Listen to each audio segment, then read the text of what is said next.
Khalil, Yo, how you feeling? I feel amazing right now, man. Yeah, that was a tough fight. Yeah, but it was good. It was what we expected. How's the body feeling? I see you walking up here with your legs. Yeah, calf kicks. Calf kicks are a crime. No, yeah, everything's good. Yeah, a little swollen calf, a little swollen knuckle, but my heart's full and my head's good, and that's what I'm thankful for right now. It's been a few minutes since your fight, man. How do you feel about your performance? Man, if I'm being absolutely honest, I was swinging big, man. I was swinging big, and I'm okay with it because enough landed for me to get that decision. But that's definitely not the best version of me. You know what I mean? So I'm ready to get back and sharpen some stuff because I don't like how big I was swinging. Like I feel like when I think of the best version of myself, it's a lot different than that. It's a little more sharp. A little more bouncing, moving around, stuff like that. So overall, I'm okay. Like I'm grateful for the performance, all that. But if there's one thing that I would correct, it's definitely like not swing so damn big. You were swinging hard. I mean, was that the game plan, just to go in there and knock him out? Nah, actually, it was opposite. You know what I mean? Like the game plan was completely opposite. But after like one of them landed, I hit him. I remember hitting him with a hard punch, and he just like stared at me, and I was like, "Fuck," So things change, in the heat of battle when you hit a guy with the kitchen sink, and he just keeps coming forward. So in a way, it just, I guess instinctively, I felt like I needed to swing big to slow this guy down. But I think that I did enough with like the jabs once my coaches and John's like, dude, you need to straighten them out, straighten out the punches, and lower your stance a little bit, don't swing so heavy. I made a little bit of adjustments, but I'm gonna make a lot more adjustments going back into training. When the scorecards were being read, did you feel like you won the fight? Yeah. Here's exactly how I felt. So for me personally, and what I gave, like internally, knowing that I had to come out in the third round and give better effort than the second, I did my very best to just push a little harder. Not necessarily than him, but push myself a little bit harder. And so whether the judges gave me that or not, it was a victory for me. Does it make sense? Like, I felt like that was a victory. So for them to give me the victory in the cage, then okay, like it all balances out, But if they were to give it to Dustin, I know that when you leave it in the hands of the judges, it could go either way. But either way, man, it would have been a victory for me tonight, for sure. While you were doing your interview, there was some fan screaming at you, and you told him to shut up. Yeah, because I was literally like I was trying to listen to what Michael was saying. You know what I mean? Like I was doing my best, but there's just some guy popping off, and it just happens. Like after a big fight, adrenaline's high, everything. So I had to tell him shut up. But I mean, I'll get better at ignoring dumb stuff, but. Yeah, put a muzzle on the guy, man. You're most likely going to be ranked number 13 on Tuesday. How does that feel? It feels amazing. Yeah, that was the goal. That was the intention. We came in here to win. We trained specifically to come in here and to take his spot no matter how hard we had to fight. We didn't come in here thinking that it was going to be a one-punch knockout, thing. It was just like, we're going to fight as hard as we possibly can. If there's an opportunity for a finish, scout it before you fucking dive into it. It was just we that was the intention, to come in here and to take that number. A few years ago, you were on as a kid. You were contemplating if you wanted to fight some more. Fast forward, you're on a winning streak, going to be ranked. Like, what's it all kind of like feel? Yeah, a few years ago, I didn't know what was really going on, but I didn't really have a lot of like vision in a way, you know, like my vision was a little bit blurry, but now I feel like there's more purpose, man, to why I'm doing this. It's, you know, yes, a lot of it is about me, but especially after that last victory over Robertson and having those like emotional moments and just the amount of people that reached out and just, man, I had some guy, he comes to Syndicate to train now. He packed his bags, brought his girlfriend from Chicago. He's on this crazy weight loss journey. You know, like people just, man, the amount of messages and people that saying like, dude, I've changed my life. Thank you. How could I not take that in and think like, okay, how can I expand this, you know? So as I now climb, the plan is to now, you know, start to bring some people up with me, or at least start to help, you know, help people to see the light, you know. So we got some plans. We got some, you know, we got some big plans to make some really cool differences and keep helping while I climb. So I'm here. I said it before. You know, I'm here to do my best. I'm here to keep climbing the ladder and here to reach the top. You said after your last fight that you were going to start like a Discord community on an online court. Yeah, in a way. So I'd started the Discord, but I mean, even that's not enough connection, man. I need to be face to face with people. You know, like when it comes to needing to really like find some type of purpose or direction in life, you got to be face to face. You know, like Discord was a good idea because of just like, you know, COVID, all this stuff. Everybody was so, you know, doing things remotely. But no, I have a plan, man. I'm going to bring people like to one place and I'm going to spend time with them at least for like a weekend, you know, and I'm going to take them. The goal is like the mini vision is like, hey, man, you come spend a weekend with me. And I guarantee by the end of this weekend, you're going to see something different for yourself. You're going to see a different path for yourself after, you know, to spend Friday night, Saturday, and Sunday with me. I guarantee you that Monday morning, you're not going to be feeling the same way that you were on Friday morning. And you're going to want to be the best version of yourself. And that's what myself and my coaches and things like that have planned. It's going to be amazing. It's going to be sick, man. That's awesome. Thanks for sharing that. Yeah. You said that you're not going to return until you're in the UFC game. Yeah, dude, don't call me. Dana White, Hunter, Mick, don't call me until I'm in the game.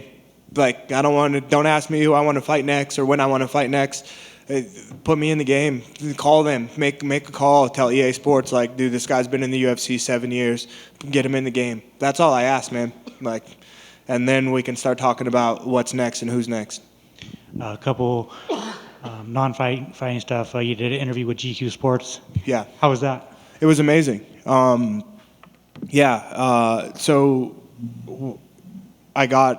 now with IMG Models in New York. And that's really cool because I've just always been a fan of, you know, fashion and streetwear, but mostly over the past couple of years, I've just been really interested in just like more like high fashion stuff. I live in New York City now, so it's like, oh, this is cool. Oh, this quality's great. So, having an interview with GQ magazine sponsored by Gucci, I was like, ooh, you know, like I felt super bougie.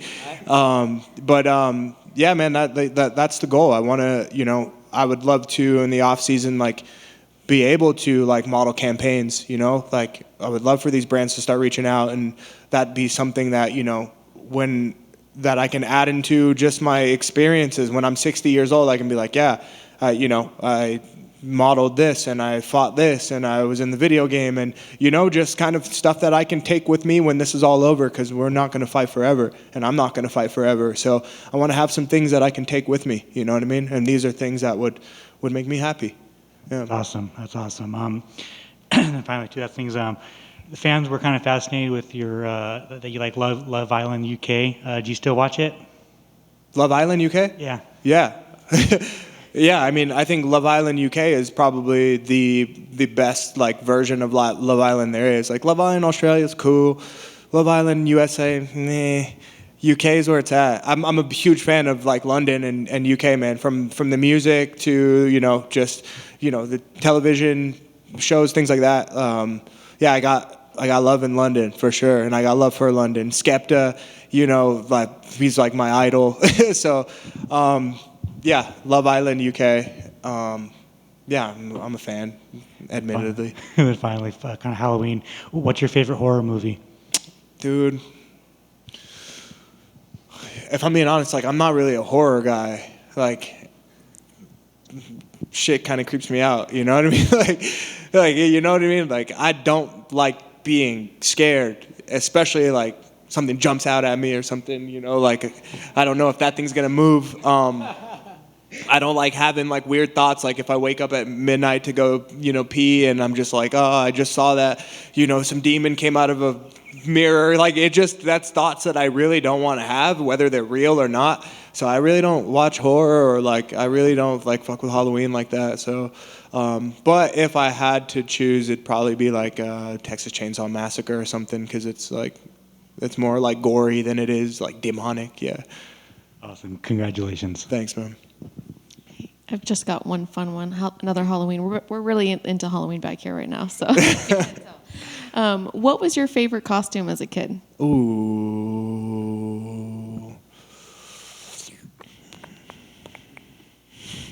I have no idea.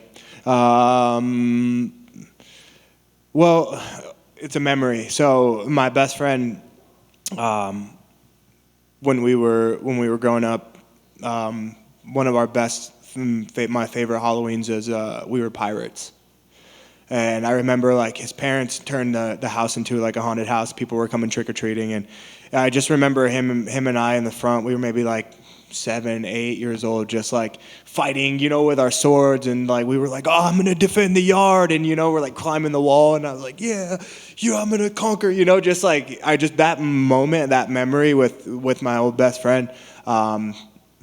Yeah, I think that was it right there. Yeah, but yeah, I'm gonna say that pirate. Do you dress up nowadays? Nah. No. Nah, but I thought about it because I don't like I said, I don't really like. I don't go out. I don't like party. I don't know. I don't really have many like friends like that. But the thought did cross my mind if I was going to dress up, and if I did, I'd probably be like a baseball player or something, just because like I've been watching baseball a lot lately, and like World Series, I was like, maybe I'll be like someone, or like I'll go buy like I'll never buy an Astros uniform, Yankees uniform. I'll be like a New York Yankee or something. I was just gonna ask you, but I don't know if you're cheering for the Astros. No. Phillies, right? Well, actually, right now, between Astros and Phillies, like I think I'm going Astros. Yeah, I think I'm going Astros, but not far enough to where like I'm gonna go and wear like a Astros uniform for Halloween. Are you a Yankees fan normally? I'm a newborn Yankees fan. Okay. Yeah, I live in New York City. I just went to one of the games and stuff like that. So I got the energy, and I'm like, okay, I can get used to this. I can cheer for the Yanks. So, yeah, it was tough watching the Houston Astros just stomp them.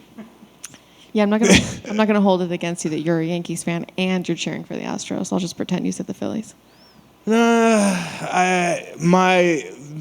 Pretty much like my brother, someone who I'm really close to, had some experience, like playing with the Astros and stuff. So there's another like personal connection to where I'm like, okay, I got a lot of connections. Yes, that's acceptable. Thank you. Just a quick one for me. Congrats on the win. Thank you. Awesome with the big shot. Some people might not be too much of a fan. They're like, oh, be technical, make those elbows tighter, Khalil, but you were swinging for the fences. Yeah. People can't ask for more. You said discourse. So I know the last time you talked to media and you opened up about your past and conquering things, writing a book. But the discourse now is what is going to... No, so the Discord was for me to... So I run a brand called Such, where it's kind of like my creative outlet, right? From like clothing or just things that I enjoy making. Instead of putting like Khalil Rountree on a shirt, I make my own stuff that I can wear, and also fans of myself, can wear too. So I made a Discord channel for us to kind of stay connected, share music, share what's going on like in the crypto world, things that I'm interested in. That's what the Discord was about. The book when I mentioned that I wanted to write a book, yes, but there's a couple different parts of that.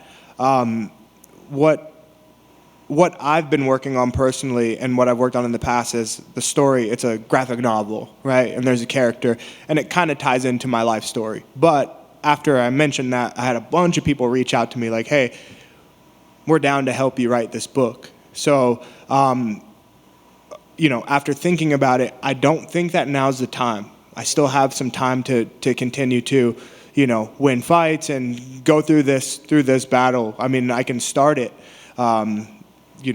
start talking about it with another writer, and we start building it, but it probably won't be released for a while. And I still haven't found somebody to help me, write the story. So the Discord is just really for you to connect with me through my brand type of thing. Yeah.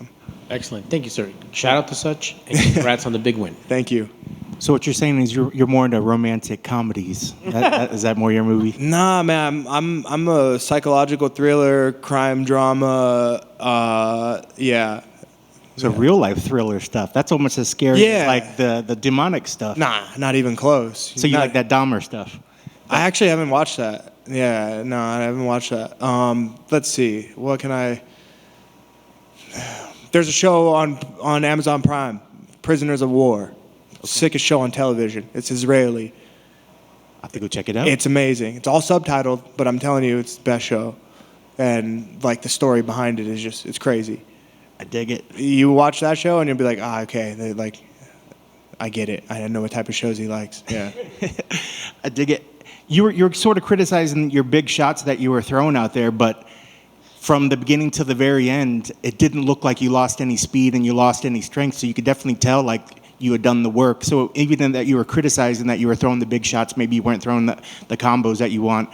Did it still feel good? Did you feel like you were tiring? A lot of times when guys throw a lot of that arms, that big strength, they get it tired. You didn't show any sense of tiring out there. With my coaching staff for this fight camp, like there was, even if I got tired, there was still no getting tired.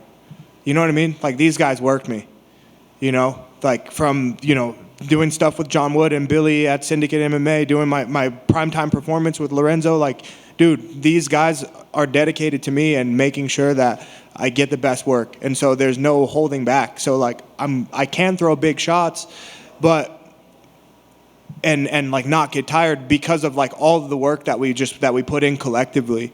You know what I mean? I don't like that I swung so big because I felt like I could have swung more like accurate. Like if I didn't swing as big, then I would have been able to land a lot more precise straight punches and, maybe wear this guy down a little bit. Maybe because he's tough as hell.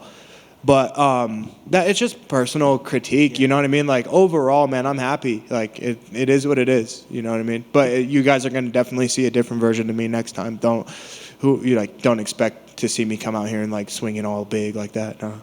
Well, maybe it was because of those shots, too, because it certainly looked like his face was showing more damage. And you think that damage is partially what the judges weighed in the judges' favors as well? Yeah, absolutely. He definitely did, wear more damage. And with the shots that he did land on me, I haven't really, like, looked in the mirror yet, but I don't really feel like I have any, any damage. So mine were harder, more significant, I guess we would say. You know what I mean? And last thing for me, it looked like at the very end, after they said the scores, you looked over. I know you had said that he had said some things. It almost looked like you were looking for that bit of respect or a bit of, okay, I was wrong or something. Did you ever get that moment with him after the fight? Did you Yeah, absolutely. So, this fight, I turned off. I haven't been on social media in like almost a month. I just wanted to focus. But I didn't really do like many interviews, and if I did, I never said anything really bad or regarding Dustin Jacoby. But I would receive text messages from people saying like, oh, he said this, or he said that, or he said he's going to knock you out, or he said, you're this or that. And I was just like, yo, that sucks, because from what I saw, from the tapes that I watched on him, like preparing for this guy, in my mind, like I just had an automatic like respect level. I was like, this guy's good. This is going to be hard, you know? And so afterward, I asked him, I'm like, hey, like, you know, is it true, or do you still think that like I'm a pussy? Because that's what I had heard from someone, but I never went to research it. I just heard it. I was like, do you still think I'm a pussy? And he said, well, no, I had never said you were a pussy. I just said that you weren't mentally tough and that you need to work on your mental toughness. And I was like, so, okay, well, I am, and I do every day. And you know what I mean? And after that, it was respect, you know what I mean? So I think, you know, I wanted to wait until it was over. And a lot of this fight and a lot of my motivation was to be able to kind of gain that respect, you know what I mean? Yeah, I knew he was a tough guy. I respected him right off the bat until I started hearing things, and I'm like, okay, cool. Well, I just have to go in there and I have to prove that I'm not a pussy and I am mentally tough and I can do anything in the world. Awesome. Congrats on the victory, brother. Thanks.